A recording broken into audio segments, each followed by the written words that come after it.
Hello guys, कैसे हैं आप लोग? आशा करता हूँ सभी अच्छे होंगे। जो हमारा चैप्टर चल रहा था वो है chapter number 8, sources of business finance. इस चैप्टर का इससे पहले 3 वीडियोस ऑलरेडी अपलोडेड है, वहां से आप उसको पहले देख लीजिएगा, फिर ये वाला वीडियो आप देखने आइएगा। ठीक है, तो जो ये चैप्टर है उसमें हमारा प्रेफरेंस शेयर तक हो गया था। अब इस वीडियो को हमें शुरू करना है डिवेंचर से। मैं फिर से याद दिला रहा हूँ कि इससे पहले इस चैप्टर का 3 वीडियो ऑलरेडी अपलोड है, तो ये वाला वीडियो देखने से पहले आप प्लीज प्लीज प्लीज वहां से ऑलरेडी वो तीनों वीडियो प्लीज देख लीजिएगा। ठीक है, चलिए फिर शुरू करते हैं डिवेंचर से। Debenture are an important instrument for raising long term debt capital. यानी इसका यूज किस चीज के लिए करते हैं?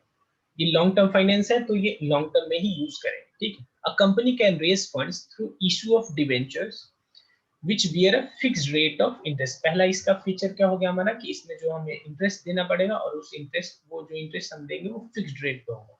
ठीक है, the debentures Yes, sir. Issued by a company is an acknowledgement that the company has borrowed a certain amount of money which it promises to repay at a future date। अच्छा, debenture जैसे ही खरीदेंगे तो company मुझे debenture certificate देगी जिसपे वो acknowledge करेगी, यानी ये बात वो मानेगी कि हाँ हमने आपसे लोन लिया है, वो हम उस डेट पे आपको वापस कर देंगे। ठीक है, और रेगुलरली आपका जो भी इंटरेस्ट बनेगा वो भी आपको मिलता रहेगा। Debenture holder are therefore termed as the creditor. वो कौन होते हैं कंपनी के लिए? Liability, Creditors. क्योंकि उनको पैसा फ्यूचर में रीपे करना पड़ेगा हमें। ठीक है, debenture holder are fix paid a fixed stated amount of interest at specified rate. ठीक है, स्पेसिफाइड इंटरवल से 6 मंथ और 1 ईयर। ठीक है, यानी उनको जो हम डिविडेंड देंगे, हो सकता है कुछ कंपनी 3 महीने पे दे, 6 महीने पे दे, 1 साल पे दे, उनको डिविडेंड सॉरी इंटरेस्ट हम देंगे। ठीक है, public issue of debenture requires that the issue be rated by the credit rating agency like CRISIL। ठीक है, देखो कुछ क्रेडिट क्रेडिट रेटिंग एजेंसीज है। ठीक है, जैसे ही कोई कंपनी अगर डिवेंचर इशू करेगी, तो based on the previous records of that company, जो ये सब क्रेडिट रेटिंग एजेंसीज होती है, वो क्या करती है, वो बताती हैं कि ए कैटेगरी का है, ए प्लस है, ए प्लस प्लस है। उसी हिसाब से लोग ये इन्वेस्टर डिसाइड करते हैं कि कितना रिस्की है इस कंपनी में इन्वेस्ट करना। ठीक है, बात समझ गए? Yes. On aspects like track record of the company it's profitable. अच्छा, ये किस चीज पे बेस होता है कि पहले तो ट्रैक रिकॉर्ड क्या है, पहले जो पैसा उधार लिया है वापस किया या नहीं, नहीं किया तो कितना टाइम का गैप है। समझ रहे हो बात? ये सब के Yes, अकॉर्डिंग ये sir. अपना रेटिंग देते हैं। ठीक है, debt servicing capacity, credit worthiness and the perceived risk of lending, ये सब है। A company can issue different type of debenture, see box, C and D. अभी मुझे प्रेफरेंस शेयर्स वाला भी बॉक्स पढ़ना है, और उसके बाद डिवेंचर का भी कुछ टाइप है, वो भी अभी हम देखेंगे। ठीक है, issue of zero interest debentures which do not carry any explicit rate of interest has also become popular in recent years। The difference between the face value of the debenture and its purchase price is the return to the investor। देखो समझ, देखो कुछ कुछ topic इतना important topic ये with in seconds बोल के चले जाते हैं। क्या मैं बताऊं, देखो इसका मतलब बता रहा हूँ, इसको बोला जाता है जीरो कूपन बॉन्ड। क्या बोलते हैं? Zero coupon Zero bond. ठीक है, डीप डिस्काउंट बॉन्ड भी बोलते हैं। क्या बोलते हैं? Deep discount bond. ठीक है, bond. देखो बॉन्ड और डिवेंचर थोड़ा बहुत सेम ही है, इसीलिए उसको ये लोग यहाँ पे इंक्लूड कर रहे हैं। देखो होता क्या है, एक बात बताओ फिर से, टाइम लगाते हैं इसमें भी। इनके लिए तो 2 लाइन था, हमारे लिए 2 घंटे का लेक्चर भी हो सकता है। देखो ध्यान से, एक कंपनी है, मान लो मैंने उस कंपनी में लगाया 100 रुपया। कितना लगाया? 100 रुपया। 100 rupees. ठीक है, अब ये कंपनी जो सर्टिफिकेट मुझे देगी, जो भी उसका सर्टिफिकेट होगा उस पर वो क्या लिख के देगी बता, कि मुझे इनसे 100 रुपया प्राप्त हुआ है, जिनको कि मैं इतना इतना रुपया ब्याज दूंगा और फिर लास्ट में इतना पैसा वापस कर दूंगा, यही लिखा होगा। अब Yes, इसके sir. कंट्ररी में जो वो होता है जिसको नाम है डीप डिस्काउंट बॉन्ड या जीरो कूपन बॉन्ड। ठीक है, उसमें क्या होता है, वो बोलता है कि एक काम करो, आप मुझे दो अभी 70 रुपया, कितना दो? 70 रुपये। लेकिन आपको जो मैं सर्टिफिकेट दूंगा उस पर लिख दूंगा कि आपने आपको आपसे मतलब आपको मुझे मतलब कंपनी इन्वेस्टर को 100 रुपया वापस करेगी। क्या लिखेगी कि 100 रुपये वापस करेगी, लेकिन एक्चुअली उससे लेगा कितना? कंपनी 70 ही रुपया उस टाइम लेगा। ठीक है। अच्छा, अब ये जो पैसा वापस करेगा मान के चलो 5 साल बाद करेगा, लेकिन इस बीच में कोई एक्स्ट्रा इंटरेस्ट नहीं मिलेगा, इंटरेस्ट नील है। ठीक है, बस 5 साल बाद आपको जो पैसा मिलेगा वो 100 रुपया मिल जाएगा। यानी अगर ऊपर ऊपर देखो तो क्या इसको कोई इंटरेस्ट मिल रहा है? नहीं मिल रहा कोई भी इंटरेस्ट नहीं, इसीलिए इसका नाम है जीरो कूपन, यानी इंटरेस्ट जीरो। ठीक है, लेकिन अल्टीमेटली तुम देखो तो आज मैंने 70 दिया, 5 साल बाद मुझे 100 मिल रहा है, तो ये 30 अल्टीमेटली मेरे लिए क्या है? इंटरेस्ट टाइप ही है। तो हाँ ठीक है, तो ये इसी को बोलते हैं जीरो कूपन को। ठीक है, उतना अंडरस्टैंडिंग ध्यान मत देना, बाकी थोड़ा बहुत मैंने समझा दिया। ठीक है, अब बात करते हैं इसका मेरिट क्या होता है। The merit of raising funds through debentures are given below. It is preferred by investor who want fixed income and lesser risk. Already हमने बताया था कि सबसे कम रिस्क इन्वेस्टर के एंगल से सबसे कम रिस्क होता है डिवेंचर, फिर प्रेफरेंस सबसे ज्यादा रिस्क होता है उनके लिए इक्विटी। ठीक है, तो अगर कोई इन्वेस्टर कम रिस्क लेना चाहता है और फिक्स्ड इनकम कमाना चाहता है तो उसके लिए बेस्ट है डिवेंचर। ठीक है, डिवेंचर आर फिक्स्ड चार्ज। क्या है ये? Fixed charge do not participate in profit of the company. ये क्या है? कंपनी को प्रॉफिट हो या ना हो, इनको पेमेंट करना पड़ेगा। ठीक है, तो ये तो वैसे डिमेरिट हो गया। बाकी ये मेरिट क्या बोलना चाहता है, देखो कंपनी जो डिवेंचर को इंटरेस्ट देती है वो टैक्स से पहले माइनस हो जाता है, यानी अल्टीमेटली उससे टैक्स मेरा कम हो जाता है, यानी ये टैक्स डिडक्टिएबल एक्सपेंस होता है। समझिए बात? यस टैक्स डिडक्टिएबल एक्सपेंस होता है। लेकिन जो मैं डिविडेंड देता हूं, चाहे वो प्रेफरेंस शेयर को या इक्विटी शेयर, वो टैक्स डिडक्टिएबल नहीं होता, वो टैक्स देने के बाद देते हैं, फिर फायदा क्या है? वो टैक्स थोड़ी कम हो जाएगा उससे। The issue of debenture is suitable in the situation when the sales and earning are relatively stable. देखो, अगर अब हम कंपनी के एंगल से अगर सोचें तो कंपनी को अपने डिवेंचर को इंटरेस्ट कंफर्म देना पड़ेगा 100%। यानी अगर कंपनी लॉस मेकिंग कंपनी है, अगर यानी स्टार्टिंग फेज चल रहा है, तो क्या उसको ये इशू करना चाहिए? डिवेंचर नहीं करना चाहिए। क्यों? क्योंकि उसको फिक्स्ड ऑब्लिगेशन अब आ जाएगा, हर बार हर साल उसको उतना इंटरेस्ट देना ही देना पड़ेगा। ठीक है, तो कंपनी अगर प्रॉफिट सिचुएशन में है तब डिवेंचर इशू करे, अगर लॉस मेकिंग कंपनी है यानी इनिशियल फेज में है अगर, तो उसको शेयर इशू कर लेना चाहिए। ठीक है, क्योंकि उस वहां पे मतलब ऑब्लिगेशन नहीं होता है। ठीक है, उसमें चॉइस होता है कंपनी का। ठीक, as debenture do not carry voting right, इनका वोटिंग राइट नहीं होता। Financing through debenture do not dilute the control of the equity share holder. ठीक है, कंपनी इसका कंट्रोलिंग पावर पे कोई इफेक्ट नहीं पड़ता है। Financing through debenture is less costly. ठीक है, एक बात बताओ, नहीं लग रहा कंपनी के लिए ज्यादा रिस्की है? कंपनी के एंगल से ये रिस्की ज्यादा है ना डिवेंचर, तो इसमें ज्यादा कोई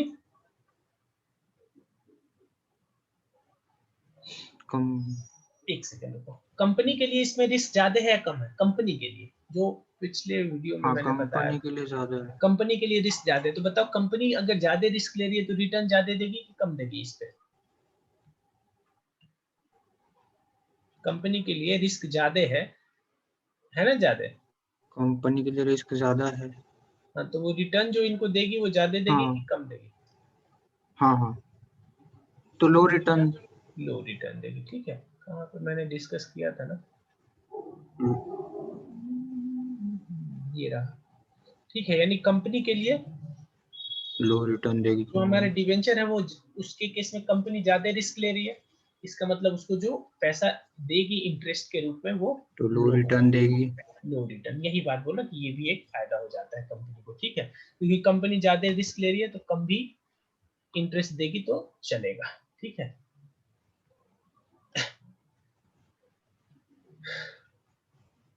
यही बोल रहा है, financing through debenture is less costly as compare to cost of preference और equity capital, as the interest payment on debenture is tax deductible.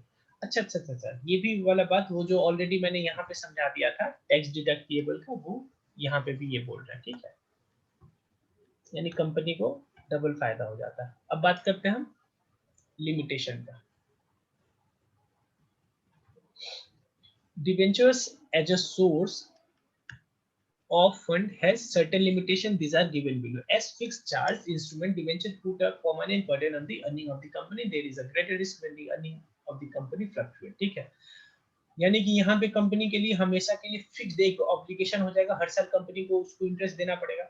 अगर कंपनी का प्रॉफिट फ्लक्चुएट करते हैं, यानी कभी बहुत कम प्रॉफिट हो गया, कभी लॉस में चली जाते हैं, कभी बहुत ज्यादा प्रॉफिट होता है, यानी अगर कंपनी का प्रॉफिट स्टेबल है, यानी उसको पता है कि हर बार इतना के आसपास प्रॉफिट कमा ही लेंगे, उसी हिसाब से उसको डिबेंचर इशू करना चाहिए।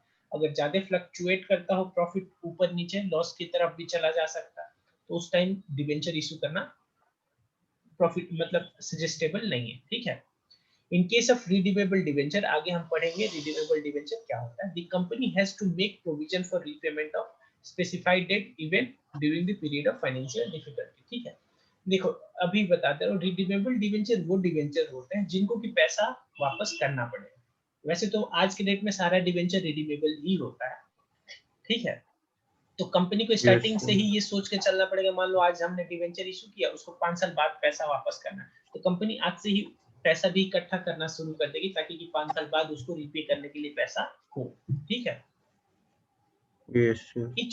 third point, each company has certain borrowing capacity. With the issue of debenture, the capacity of the company for further borrowing reduces. ये एक तरह से liability, लोन ले रही है कंपनी, तो अगर कंपनी डिबेंचर इशू करती है तो उसका क्रेडिट वर्दीनेस कम हो जाता है, यानी आगे वो कम लोन ले पाएगी। ठीक है, Yes, sir. अब बात करते हैं हम कमर्शियल बैंक, यानी बैंक्स, नॉर्मल बैंक से लोन लेने का मतलब है ये। ठीक है, commercial bank occupy a vital position as they provide funds for different purposes as well as for different time period.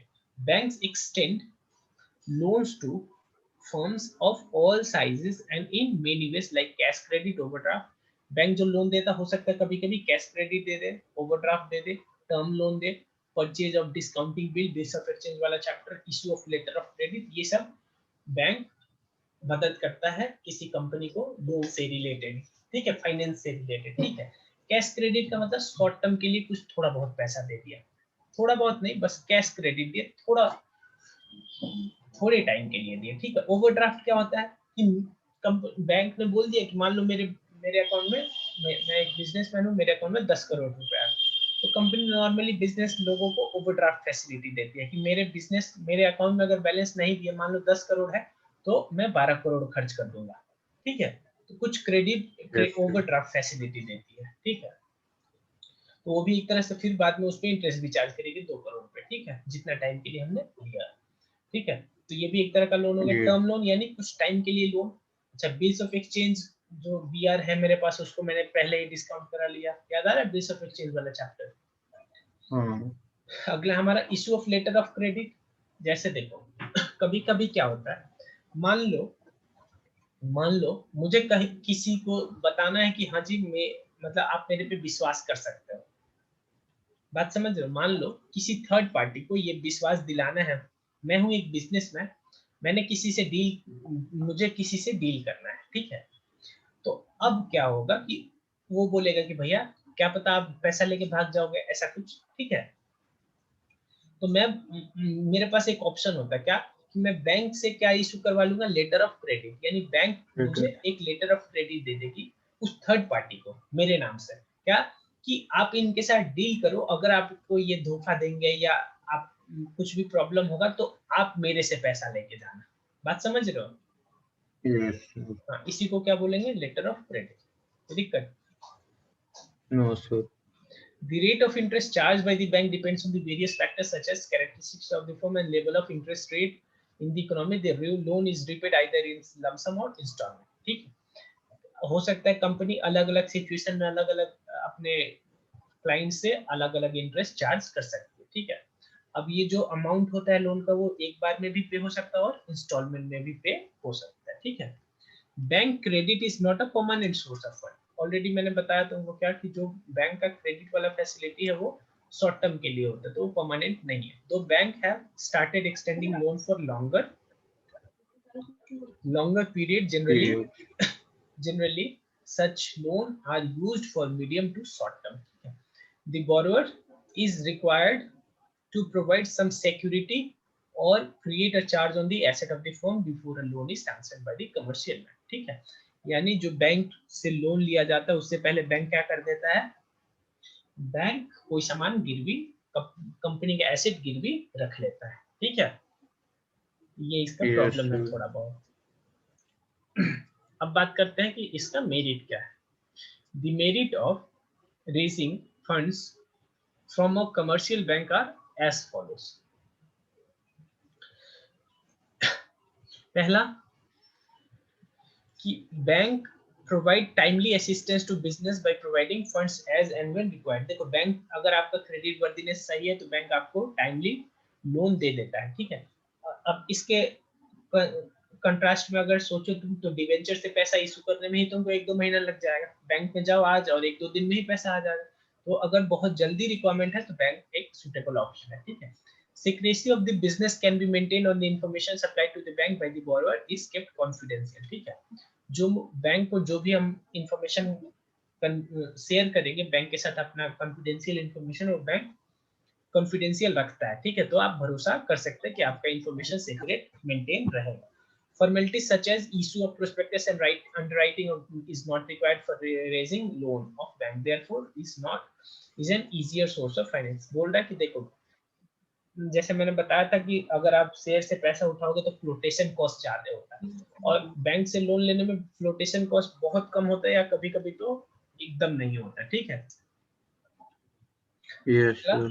loan from bank is flexible source of finance as the loan amount can be increased according to business needs and can be repaid in advance when the funds is not needed। ठीक है, यानी कि जितना आपको पैसा चाहिए उतना उतना आप पैसा ले सकते हो, और जब आपके पास आ गया पैसा तो उस मतलब जब जब आपका ड्यू डेट था उससे पहले भी आप रीपे कर दोगे, तो उतना दिन का आपका ब्याज नहीं भी लगेगा। ठीक है, यानी फ्लेक्सिबल है कहने का मतलब। अब बात करते हैं हम लिमिटेशन का। The major limitation of commercial bank as a source of finance are as follows। पहला, funds are generally available for short period and its extension or renewal or is uncertain and difficult। ठीक है, बहुत कम time के लिए bank loan देता है और उसको रिन्यू कराना या एक्सटेंड कराना, मान लो मैंने 1 साल के लिए लिया, बाद में पता चला कि मुझे एक्सटेंड कराना पड़ेगा, तो थोड़ा सा प्रॉब्लम क्रिएट करता है। ठीक है, banks make detailed investigation of the company's affairs, financial structure, etc., and may also ask for security of the assets and personal securities। This makes the procedure of obtaining funds slightly difficult। ठीक है, bank से loan लेना थोड़ा सा difficult है क्योंकि bank loan देने से पहले बहुत इफ एंड बट करता है। ठीक है, और ऑल्सो कि आपको Yes, अपना एसेट सिक्योरिटी पे रखना पड़ेगा, तो ये थोड़ा लिमिटेशन होता है इसका। ठीक है, बैंक से लोन लेने का। yes, तीसरा हमारा क्या है, तीसरा लिमिटेशन है कि in case in some cases difficult terms and condition are imposed by the bank for the grant of loan। For example, restriction may be imposed on the sale of mortgage as goods, thus making normal business working difficult। ठीक है, कभी कभी bank जो है वो कुछ मतलब sanction लगा देता है कि आप ये काम करोगे नहीं करोगे ऐसा कुछ करके। ठीक है, तो उससे भी प्रॉब्लम क्रिएट हो जाएगा। ठीक है, यहाँ तक। अब हम थोड़ा सा yes, प्रेफरेंस शेयर का कुछ टाइप देख लेते हैं, वैसे वो पिछले वीडियो में ही था, वहां पे मेरे से छूट गया था। ठीक है, अभी हम डिस्कस कर लेते हैं। अब देखो टाइप्स ऑफ प्रेफरेंस है, पहला है क्यूमुलेटिव और दूसरा है हमारा नॉन क्यूमुलेटिव। ठीक है, पहला है क्यूमुलेटिव और दूसरा है हमारा नॉन क्यूमुलेटिव। ऐसे ही मैं ऊपर से ही non-cumulative. बताता हूँ। पहले क्यूमुलेटिव का मतलब देखो, अगर इस साल कंपनी को प्रॉफिट नहीं हो तो क्या उसको प्रेफरेंस शेयर को डिविडेंड देना पड़ेगा या नहीं देना पड़ेगा? नहीं देगी। देना पड़ेगा। अच्छा, अब अगर मेरा जो डिबेंचर था अगर क्यूमुलेटिव है, यानी अगले साल फिर इस साल का भी डिविडेंड देना पड़ेगा, बशर्ते कि अगले साल प्रॉफिट हो जाए। बात समझ गए?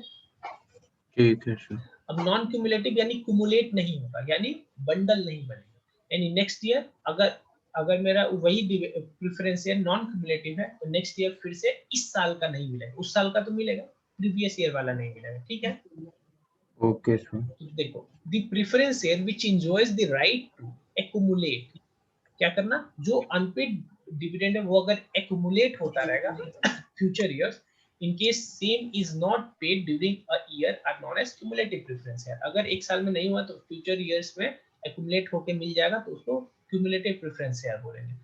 On the other hand, on non-cumulative preference share, dividend is not accumulated and is not paid in a particular year. ठीक है, समझ गए वही बात. Yes, अगला हमारा sir. पार्टिसिपेटिंग और दूसरा है नॉन पार्टिसिपेटिंग. पार्टिसिपेटिंग बोले तो पार्टिसिपेटिंग और नॉन पार्टिसिपेटिंग, इसका मतलब कि जो पार्टिसिपेटिंग होगा वो जो रिमेनिंग प्रॉफिट होगा उसमें भी उसका कुछ पार्टिसिपेशन होगा. समझ रहे हो बात? यानी ठीक थोड़ा है. बहुत उसको बोलो कि इक्विटी टाइप हो जाएगा. ठीक है. Preference shares which have a right to participate in the further surplus, यानी नॉर्मल के बाद अगर सरप्लस हुआ उसमें भी पार्टिसिपेट करने का अगर हक है तो वो पार्टिसिपेटिंग है, नहीं है तो non participating. Of a surplus of a company share which after dividend at a certain rate has been paid on the equity share are called as participating preference share. The non-participating preference are such which do not enjoy such right of participation in the profit of the company. अगला हमारा convertible और non convertible. ठीक है, जैसे देखो मान लो अगर मैंने एक कंपनी का प्रेफरेंस शेयर खरीद लिया, अगर वो कंपनी धीरे धीरे अच्छा कर रही है तो मैं क्या चाहूंगा कि उस कंपनी का मुझे इक्विटी शेयर मिल जाए. Yes, sir. तो कभी कभी एक ऑप्शन होता है कि कुछ साल बाद आप अपने प्रेफरेंस शेयर को एक चाहो तो इक्विटी में कन्वर्ट करा सकते हो, तो वो हो गया हमारा कन्वर्टिबल. और अगर नहीं करवा सकते हैं तो नॉन कन्वर्टिबल. ठीक है, कन्वर्ट किस में Yes, कराएंगे? sir. इक्विटी में. ठीक है.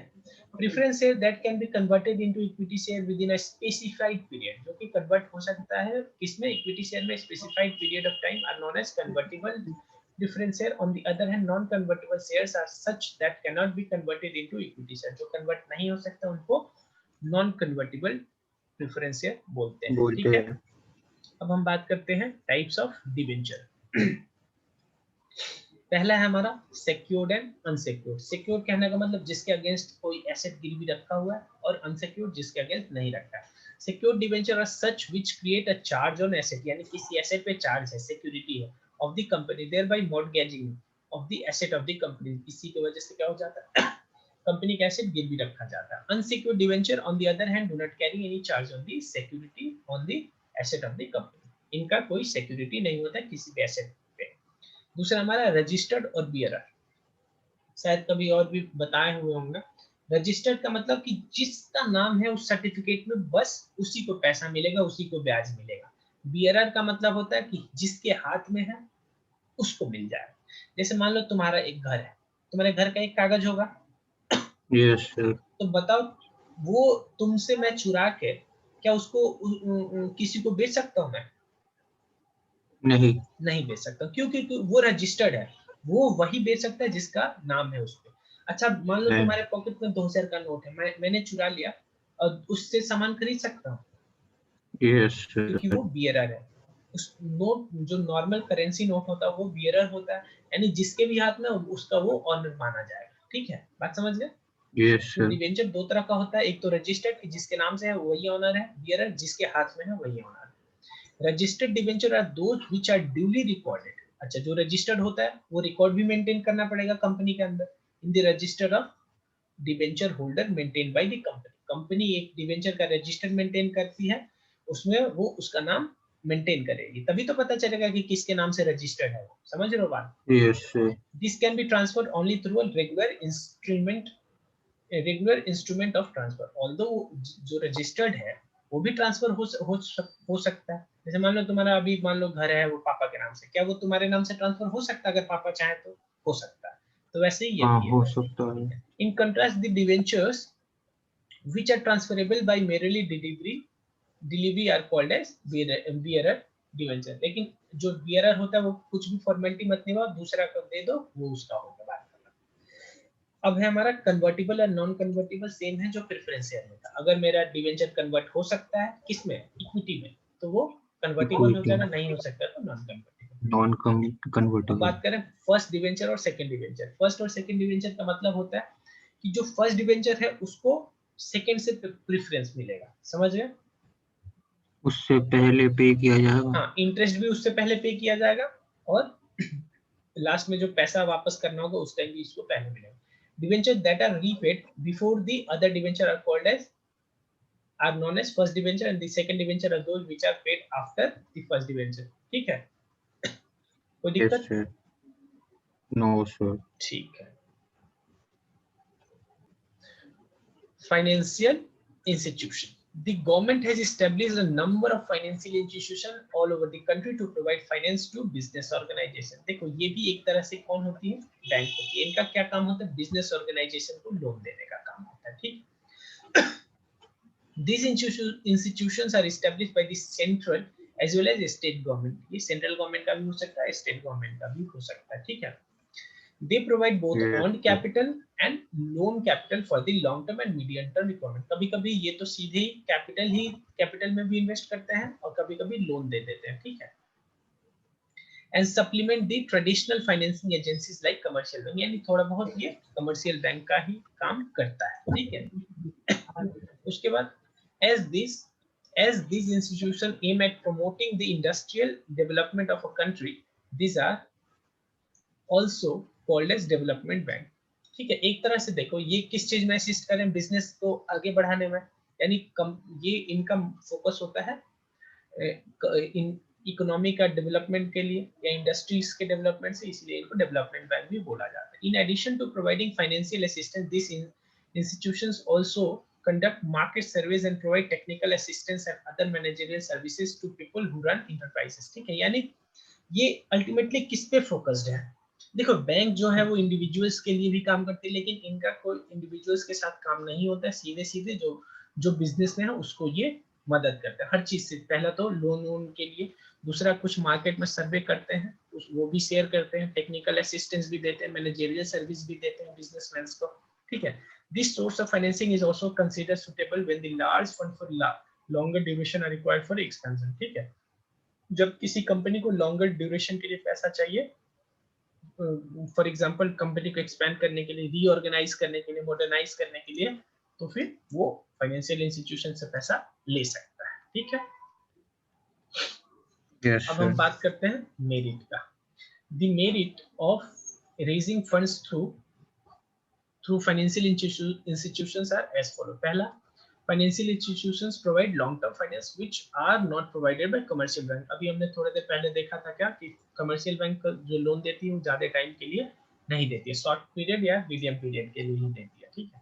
और लेकिन फाइनेंशियल इंस्टीट्यूशंस से हमें लोन लॉन्गर पीरियड के लिए मिल जाएगा, ये एक बेनिफिट हो गया। दूसरा, besides providing fund, many of these institutions provide financial, managerial, technical advice and consultancy to the business firm.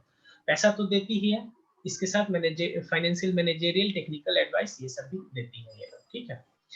तीसरा हमारा, obtaining loan from financial institution increases the goodwill of the borrowing company in the capital market, ठीक है। Consequently, such company can raise funds easily from the source as well.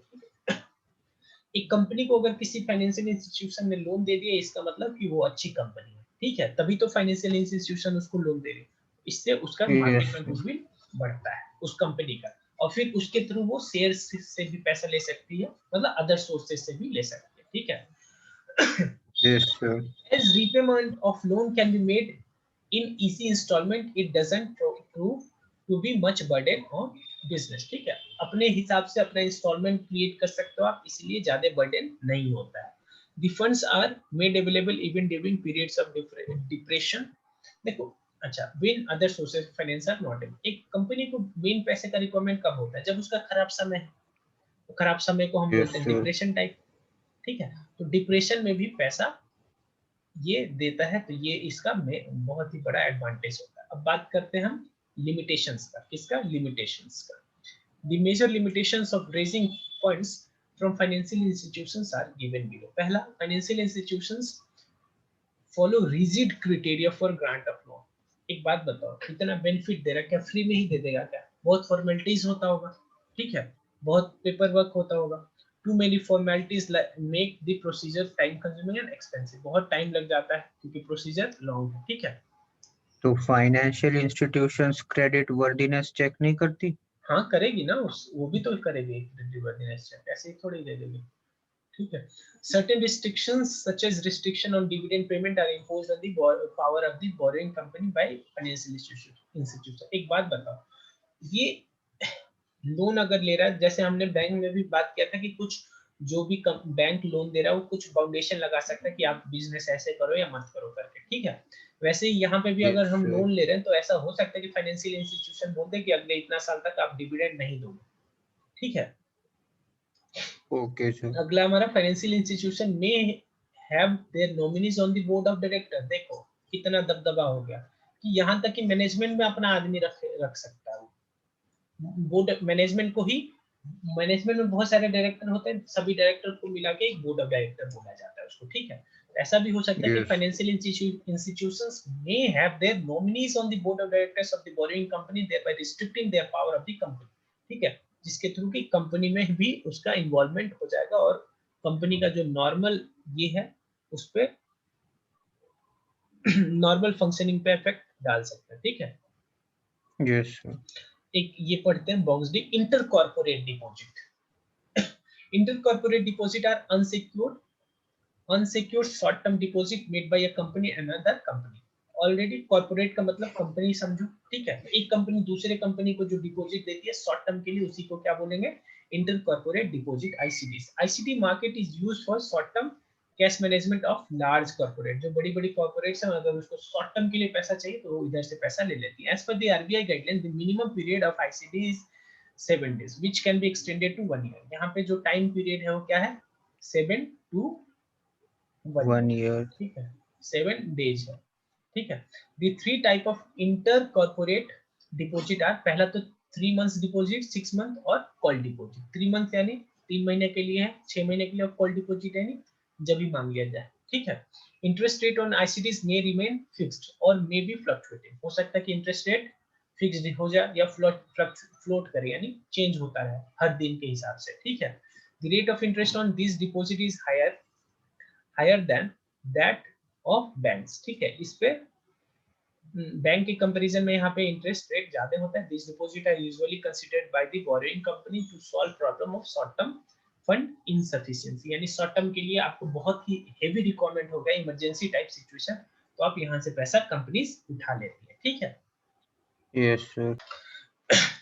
चलिए तो इस video को हम यहाँ पे बंद करते हैं, और अगला जो हमारा वीडियो होगा वो इंटरनेशनल फाइनेंसिंग के से शुरू होगा। तो वीडियो देखने के लिए आप सभी का बहुत बहुत धन्यवाद। मन करे तो चैनल को सब्सक्राइब कर लीजिएगा, और डाउट हो तो कमेंट सेक्शन में आप मेरे से पूछ लीजिएगा। Thank you very much, bye.